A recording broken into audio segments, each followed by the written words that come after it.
to our closing reading. Today we are reading In Love at Ease, which is the state of being that Pramukh Swami was seemingly in all the time, whom this book is about. This is everyday spirituality with him.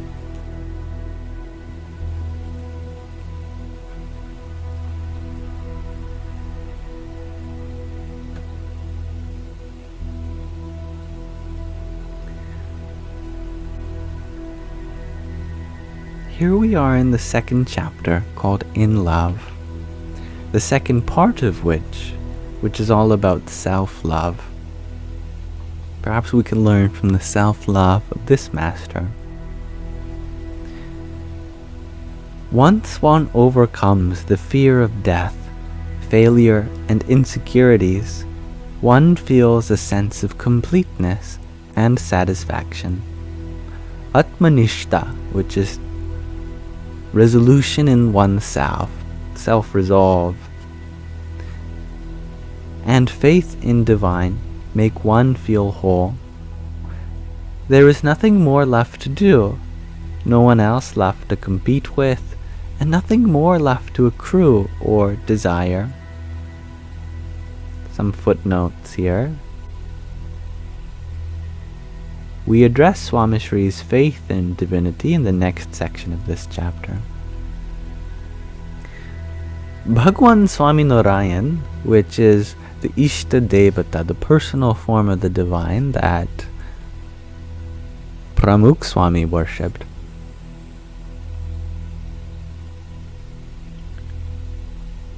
refers to this state as Purna Kampanu. Purna Kampanu.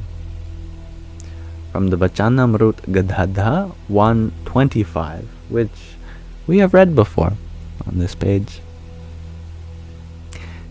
It is this sense of inner completeness that is a limitless source of love for the world.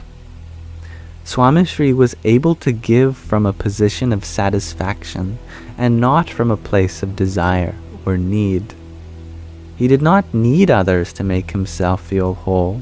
He felt whole from within. It was this sense of completeness that allowed Swami Shri to keep on giving. He wanted nothing in return, and he could give until others tired of taking. One afternoon in 2003, I sat with His Holiness at C.K. Pitawala's bungalow in the seaside town of Dumas in southern Gujarat. I was only 20, but my guru spoke to me as if I was a friend or colleague. He knew how to make me feel wanted. We spoke about families and domestic life, children in the Hindu diaspora, the history of Dumas, and Swami Shri's memories with his gurus. I realized that it was almost time for lunch and pulled out a crumpled piece of paper with a list of things that I wanted to ask him. Swami Shri, please put your hand on my heart. I have a faulty heart valve. Also, please put your hand on my throat. I have trouble with my vocal cords that interferes with my classical music training. I rushed down the list with requests for blessings and short messages from others. Swami Shri obliged and nodded after each item on the list. He was patient and unmoved. I eventually realized my mistake. I had taken a perfectly serene moment between a guru and disciple and turned it into a transactional conversation of details between a broker and a buyer. He had already promised to give me his love. I was asking Swami Shri for things that he already agreed to give. I folded my hands and apologized. Swami Shri gave me the ultimate lesson on satisfaction. For how long and for how much will we ask, Yogi? It will never be enough if we are not content. He signaled as if flipping a switch in his mind. If you experience yourself to be Atman, the true self, there is nothing left to ask for. You will never get to the end of your list if you are just the body and mind. Atmanishta, abiding in the self, is the only way to feel happy and content. I am here. I will keep listening and giving, but there will come a time when all of you will have to pay it forward. Will you ever give, or only keep asking? In that moment, I realized that Swami Shri gave because he never felt the need to ask or take. He lived and loved in an elevated state of consciousness and wanted all of us to join him there, to walk with him there. Though he emphasized the need to keep the mind, body, and our surroundings healthy, Swami Shri lived in a state of pure consciousness, identifying as the Atman by experiencing the divine within.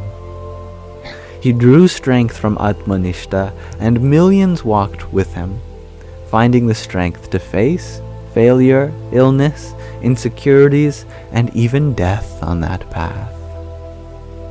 They learned to love from a place of satisfaction and content. It was this Atmanishta that qualified him as an exemplary model of the purest and most ultimate form of love, bhakti, loving devotion for God and Guru.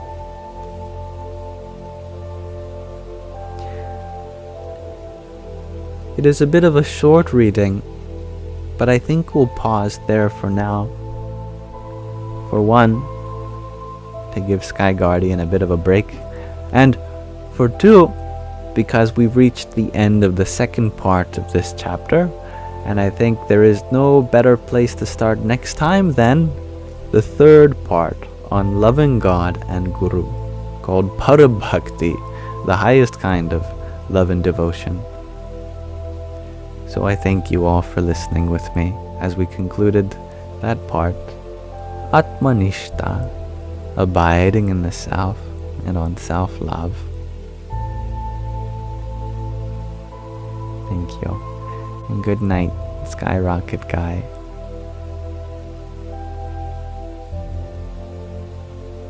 I'm happy to hear that, John Simon. Sleep well, Catherine. Much love to you, Enzoscope. Always. Now, before we close today's live, there is one more thing I'd like to do with you all, and that's a short meditation. I thought it'd be a very interesting thing to watch this, as Sky Guardian sent me a 7-minute video on Pramukh Swami Maharaj, whom we were just reading about in this book, In Love at Ease.